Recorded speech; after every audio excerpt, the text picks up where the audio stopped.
بسم اللہ الرحمن الرحیم۔ السلام علیکم ورحمۃ اللہ وبرکاتہ۔ آج ہم آپ کو اس ویڈیو میں مہوش نام کی مکمل تفصیل سے آگاہ کریں گے۔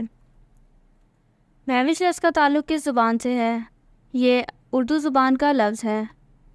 مہوش نام کا تعلق کس مذہب سے ہے؟ اس نام کا تعلق مذہب اسلام سے ہے۔ مہوش نام کے حروف کی تعداد کیا ہے؟ یہ نام 4 حروف پر مشتمل ہے۔ مہوش نام کا استعمال کس جنس کے لیے ہوتا ہے؟ اس نام کا استعمال لڑکیوں کے لیے ہوتا ہے۔ مہوش نام کے موافق رنگ کون کون سے ہیں؟ سنہری، نارنجی، سرخ۔ ان رنگوں کو اس نام کے لیے موافق سمجھا جاتا ہے۔ مہوش نام کے موافق دن کون کون سے ہیں؟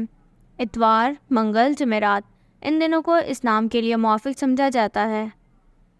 مہوش نام کے لیے موافق پتھر کون سا ہے؟ اس نام کا موافق پتھر سبز قیمتی پتھر ہے۔ مہوش نام کے لیے لکی نمبر کون سا ہے؟ اس نام کا لکی نمبر 9 ہے۔ مہوش لفظ کی اردو معنی کیا ہے؟ خوبصورت، چاند جیسی حسین و جمیل۔ اس نام کی اردو معنی ہے۔ مہوش نام کا استعمال زیادہ تر کن ممالک میں ہوتا ہے؟ اس نام کا استعمال اسلامی ممالک میں ہوتا ہے۔ مہوش نام سے متعلق نیمرولوجی۔ مہوش کے پاس انسا 2 ہے۔ عدد 2 والے لوگ سب سے زیادہ تعاون کرنے والے کے طور پر جانے جاتے ہیں، اور اس کی وجہ یہ ہے کہ وہ جس بھی ماحول میں رہنے کا انتخاب کرتے ہیں اس کے مطابق ڈھلنے میں بہت جلد ہوتے ہیں۔ یہ لوگ بھی سب کو شامل کرنے والے ہیں، جس کی وجہ سے وہ غور کرنے پر مجبور ہیں اور اپنے آس پاس کے لوگوں کو یہ محسوس نہیں ہونے دیتے کہ انہوں نے خود کو چھوڑا ہوا ہے۔ وہ ہمیشہ ہر ایک کے ساتھ بہت ہمدردی اور پیار سے پیش آتے ہیں۔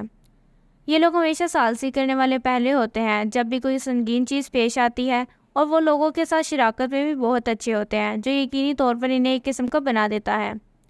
Thank you for watching this video. Please like and subscribe our channel. اس طرح کی مزید ویڈیوز کے لیے ہمارا چینل وزٹ کریں۔ اگر آپ اپنے نام کی نیمرولوجی رپورٹ بنوانا چاہتے ہیں تو اپنا نام کمنٹ سیکشن میں کمنٹ کیجیے۔